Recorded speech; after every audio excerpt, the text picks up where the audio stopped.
ये बात साल 1972 की है।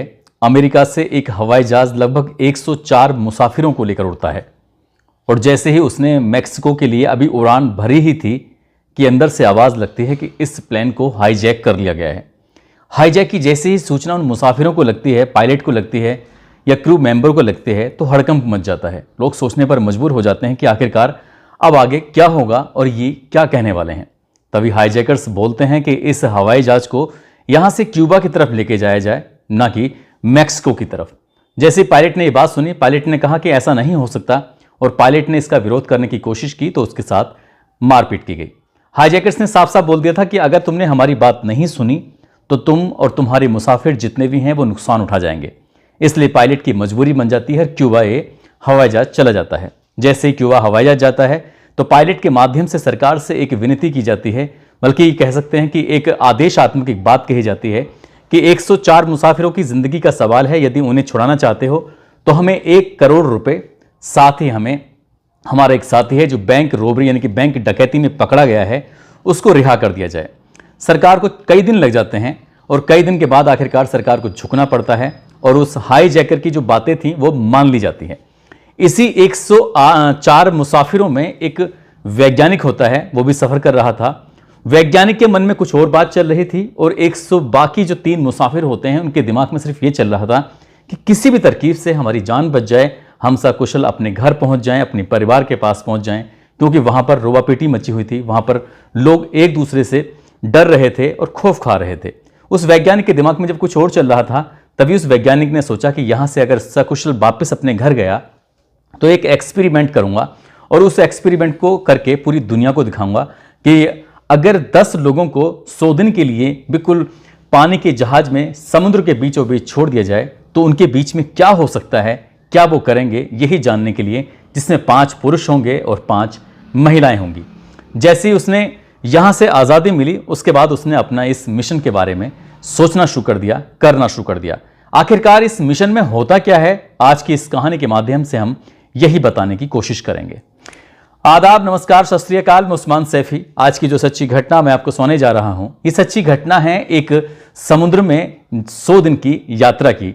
दरअसल एक महिला होती है जिसका नाम होता है अलास्का, जो कि एक वेटर होती है। वेटर अपनी फ्रेंड से बातचीत कर रही थी और बातचीत करते करते कहा कि मेरा पति मुझे बहुत ज़्यादा परेशान करता है, तंग करता है, आखिरकार करूं तो क्या करूं। मेरा तो मन करता है कि मैं अपने पति को तलाक दे दूं। ये बात वो बिल्कुल नहीं जानती थी कि जो अपने दोस्त से बातें कर रही है, ये बातें उसका दोस्त भी सुन रहा था, साथ ही उसका जो पति था वो भी छुप कर वहीं था और वो भी बातें सुन रहा था।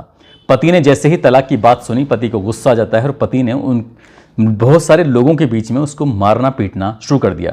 उस वक्त वो एक पानी के जहाज में सफ़र कर रहे थे और सफ़र के दौरान ही ये इस तरह की घटना होने लगती है कि एक पति अपनी पत्नी को मारने के लिए लगातार दौड़ रहा है।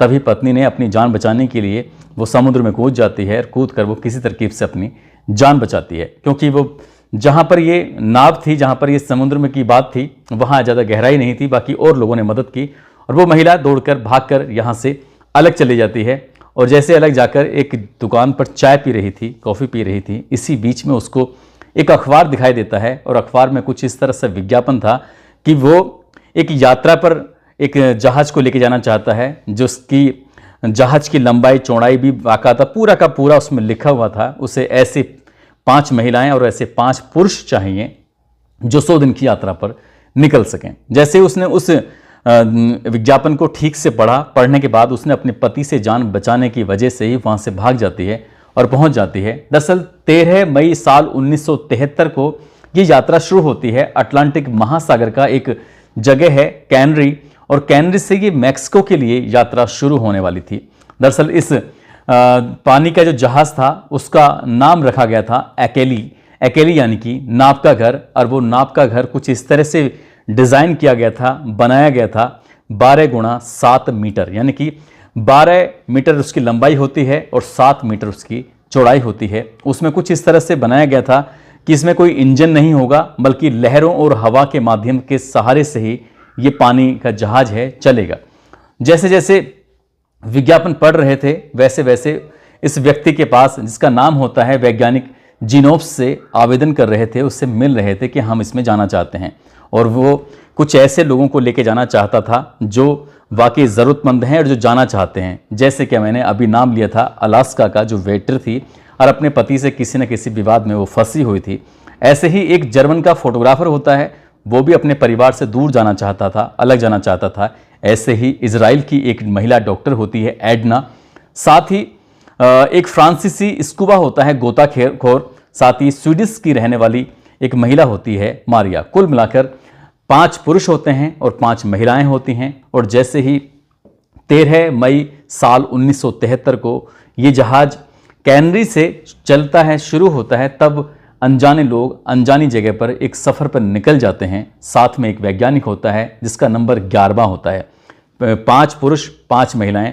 सबसे अजीब बात यह थी कि जब उस रात को जब सोने का वक्त आता है तो पता चलता है कि उसमें एक ही कमरा बनाया गया है। उस एक ही कमरे में सब लोग सो सकते हैं, बैठ सकते हैं, जो भी होगा एक ही कमरे के अंदर होगा।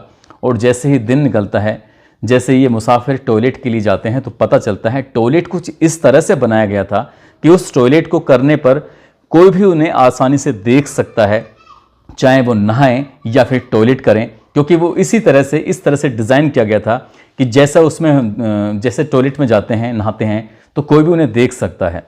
साथ ही उन्होंने कुछ नियम बनाए हुए थे कि इस जहाज की कप्तानी एक महिला है, महिला कप्तानी करेगी, जिसका नाम होगा मारिया, जो मारिया थी स्वीडन की रहने वाली होती है।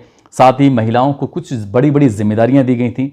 इसमें 5 पुरुषों में 4 पुरुष ऐसे होते हैं जो कुंवारे थे, जिनकी शादी हो ही नहीं थी। बस यही कोशिश थी, वो यही जानना चाहता था कि जब 5 पुरुष 5 महिलाएं लगभग 100 दिन तक पानी में सफ़र करेंगे, जाएंगे, तो फिर अब वो अपनी आंखों से कुछ ऐसी आपत्तिजनक चीज़ें देखेंगे, आपत्तिजनक महिलाओं को देखेंगे, तो कहीं इनमें आपस में झगड़ा होगा, फसाद होगा। जैसे कि आजकल आप देखते हैं बिग बॉस एक सीरियल आता है, उसी बिग बॉस में शायद ये यहीं से लिया गया हुआ आइडिया होगा बिग बॉस, या फिर जैसे इंग्लैंड में एक बिग बॉस भी आता था। तो इसी तरह से जब सफ़र शुरू होता है, चलने लगता है, तो इसमें जो वैज्ञानिक होता है जिसका नाम जिनोव्स होता है, तो जिनोव्स के पूरे ऑर्डर चल रहे थे। कह सकते हैं कि वो हिटलर शाही भी कर रहा था, वो आदेश दे रहा था, क्योंकि उसने जैसे कुछ मुसाफिर अपने साथ किताबें लेके जाते हैं, क्योंकि 100 दिन का सफ़र होता है। अब 100 दिन तक कैसे वक्त कटेगा, तो जितनी भी किताबें होती हैं उनके पास, उन किताबों को वो समुद्र में फेंकवा देता है ताकि वो पढ़ ना सकें, एक दूसरे से बातें कर सकें। उसका मकसद था कि वो एक ऐसा रिसर्च करे कि 100 दिन तक ये लोग आखिरकार करेंगे तो क्या करेंगे। अब जैसे जैसे आगे वक्त चल रहा था, ठीक वैसे वैसे आगे कहानी बढ़ रही थी। इसी बीच में जो इसकी कप्तान होती है मारिया, वो कहती है कि आगे समुद्र में तूफान आने वाला है, इसलिए हमें किनारे पर चलना चाहिए। अगर हम किनारे पर जाएंगे तो हमारी जान बच जाएगी, यदि हम किनारे पर नहीं गए तो हो सकता है कि कोई बड़ा हादसा हो जाए। जैसे ही इस वैज्ञानिक ने ये बात सुनी तो वैज्ञानिक को गुस्सा आ जाता है, क्योंकि अभी 4-6 दिन का वक्त बीत चुका था और इनमें बिल्कुल ऐसे आपस में बिल्कुल मेल जोल के साथ रह रहे थे, इनमें कोई किसी तरह का विवाद नहीं था। उससे लग रहा था कि जैसे ही ये शौचालय में महिलाएं नहाएंगी, शौचालय जाएंगी, तो पुरुषों को देखकर तनाव आएगा, उत्तेजना आएगी, तो ये इनके साथ कुछ ना कुछ गलत करेंगे। और क्योंकि एक ही कमरे में रह रहे थे और एक कमरे में रहने की वजह से ये एक दूसरे के साथ, क्योंकि 2 लोगों की ड्यूटी होती थी, वो महिला और पुरुष दोनों जागकर पूरी रखवाली किया करते थे, ताकि कई रात में किसी भी तरह की कोई दिक्कत परेशानी ना हो। इसलिए अगर एक दूसरे के साथ यौन संबंध बनाने की वो कोशिश भी करते तो 2 लोग रखवाली के लिए थे। बस उसका एक ही मकसद था कि इनमें आपस में किसी भी तरकीब से झगड़ा हो जाए, फसाद हो जाए, और वही इसका मकसद था। जैसे जैसे झगड़ा फसाद आगे बढ़ता चला जाएगा तो इनमें आपस में मारकाट पैदा होगी, एक दूसरे के खून के प्यासे हो जाएंगे, एक दूसरे का कत्ल करना शुरू कर देंगे। और वो यही बात उसने सब कुछ उसने विज्ञापन में जो दिया था, सब कुछ खोल के बताया था। और इसीलिए उन लोगों ने शायद यही सोचकर, क्योंकि उनकी जो पुरानी ज़िंदगी थी वो वैसी बर्बाद हो चुकी थी, उन्होंने सोचा कि ठीक है, मरना ही है तो कुछ एडवेंचर करके मरते हैं और इसको कुछ करके देखते हैं। जैसे आगे तूफान था, तूफान में उस महिला कप्तान ने कहा कि आगे तूफान है, अगर हम इसे अपने जहाज को लेके जाएंगे, इस नाव को लेके जाएंगे, तो हो सकता है कि हमारी नाव पलट जाए और हम लोग सब मारे जाएं। लेकिन ये इसने जो वैज्ञानिक होता है उसने साफ साफ कहा कि ये तूफान में ही जाएगा। तो जो महिला कप्तान होती है वो साफ साफ कह देती है कि मैं इसकी कप्तानी नहीं कर सकती और मुझे ये कप्तान नहीं बनना है। यानी कि वो मारिया वहाँ से हट जाती है और मजबूरी में वैज्ञानिक जो होता है जिनोब, वो आखिरकार उस कप्तानी को खुद से संभालता है और उस तूफान की तरफ अपनी नाव को लेकर चलने लगता है। उस तूफान से तो बच जाते हैं, लेकिन आगे चलने के बाद एक पानी का बड़ा सा जहाज होता है। उस बड़े जहाज से इनकी नाव, पानी की जो नाव थी जिसको नाम इन्होंने रखा था एक्ली, जिसको पानी की नाव का घर भी कहते हैं, तो वो उस बड़े जहाज से टकराने वाली थी, लेकिन इनकी किस्मत अच्छी थी और उस बड़े जहाज से इनकी नाव टकराती नहीं है और बच जाते हैं। जैसे ही ये बात बाकी 5 महिला और 5 पुरुष जो होते हैं उनको पता चलती है तो उन्हें गुस्सा आने लगता है। वो सोचने लगते हैं कि अगर ये व्यक्ति अपनी मनमानी करेगा, यहाँ पर हिटलर शाही दिखाएगा, तो हो सकता है कि हम में से कोई भी एक भी ना बचे। इसलिए सब लोगों ने बैठकर तसल्ली से और एक प्लान किया कि हम आगे भी अब प्लानिंग के साथ ही अगले 100 दिन की यात्राएं पूरी करेंगे और इस जैसा ये कहेगा ऐसा तो बिल्कुल भी नहीं करेंगे। वक्त दिन धीरे धीरे आगे बढ़ते चले जाते हैं, जैसे जैसा वो कहता था, जिसकी वजह से ये नाव शुरू होती है, एक यात्रा पर चलते हैं। तो उसकी बात न मानकर महिला और पुरुषों ने आपस में एक कमेटी गठित की। कमेटी गठित करने के बाद आपस में इन्होंने ये तय किया कि हम आखिरकार आगे चलकर कैसे सफ़र करेंगे।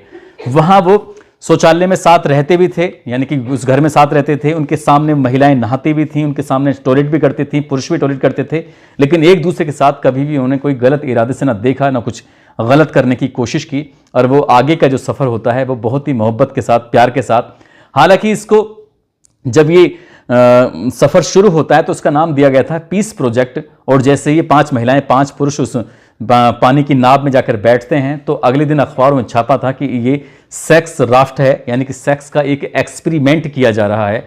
और शायद इसके बारे में बहुत तरह तरह की बातें अखबार में छपने लगती हैं, जबकि उस दौर में ना कोई कैमरे होते थे, ना कुछ ज़्यादा मीडिया का जोर हुआ करता था जैसे आज के दौर में सोशल मीडिया का ज़माना है। क्योंकि बात साल 1973 की होती है और 101 दिन में जाकर ये जो यात्रा थी वो पूरी हो जाती है, कंप्लीट हो जाती है और वो लोग सबके सब आपस में एक साथ मिलजुल कर रहने लगते हैं।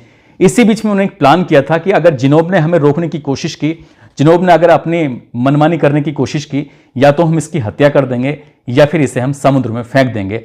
लेकिन 10 के 10 लोगों ने ये मिलकर प्लान किया कि ना तो हमें किसी की हत्या करनी है और ना ही किसी को हमें इस समुद्र के अंदर फेंकना है। और इसलिए इसको भी समझाकर, कभी कभी ऐसा होता था कि उसके साथ वो ज़बरदस्ती भी करते थे, बांध के भी डाल दिया करते थे, क्योंकि वो मनमानी करता था। उसने एक प्रोजेक्ट को लेकर उसमें चाहता था कि मैं एक किताब लिखूं और किताब में इन 100 दिनों का हवाला दूं कि 5 महिला 5 पुरुष कैसे कैसे रहते हैं, क्या क्या करते हैं, क्योंकि वो बिल्कुल उन पर निगरानी बनाए होता, लेकिन वो अपने मकसद में कामयाब नहीं होता। और 10 के 10 महिला और पुरुष जो भी होते हैं मिलकर ये एक बहुत ही सुनहरी, बहुत ही शानदार यात्राएं अपने सुखद रूप में पूरा करते हैं। और जब ये यात्रा पूरी होती है तो कई साल बीत जाने के बाद तब इन लोगों ने अपनी इस यात्रा का एक किताब के हवाले से जिक्र किया था। बाद में इस सब्जेक्ट पर एक डॉक्यूमेंट्री बनी थी, बताया जाता है कि एक इस पर फिल्म भी बनाई गई थी। और इसका मकसद यही था कि पीस प्रोजेक्ट का, कि नाम तो इसका पीस प्रोजेक्ट दिया गया था, लेकिन उस वैज्ञानिक के मन में कौतूहल यही था कि इनमें लड़ाई होगी, झगड़ा होगा, फसाद होगा, लेकिन ऐसा कुछ होता नहीं है। दोस्तों, इस पूरे घटनाक्रम को सुनाने का उद्देश्य किसी को परेशान करना नहीं है, किसी का दिल दुखाना नहीं है, बल्कि आपको जागरूक करना है, आपको सचेत करना है, आपको बताना है कि जब जब मुसीबत की घड़ियां आती हैं तब तब लोगों को एक ही हो जाना चाहिए। और इस कहानी के माध्यम से, इस सच्चे घटनाक्रम के माध्यम से भी यही एहसास होता है, यही पता चलता है, जब जब बुरा वक्त आए तो सब एक साथ हों, एक साथ रहें और एक दूसरे की मदद करें।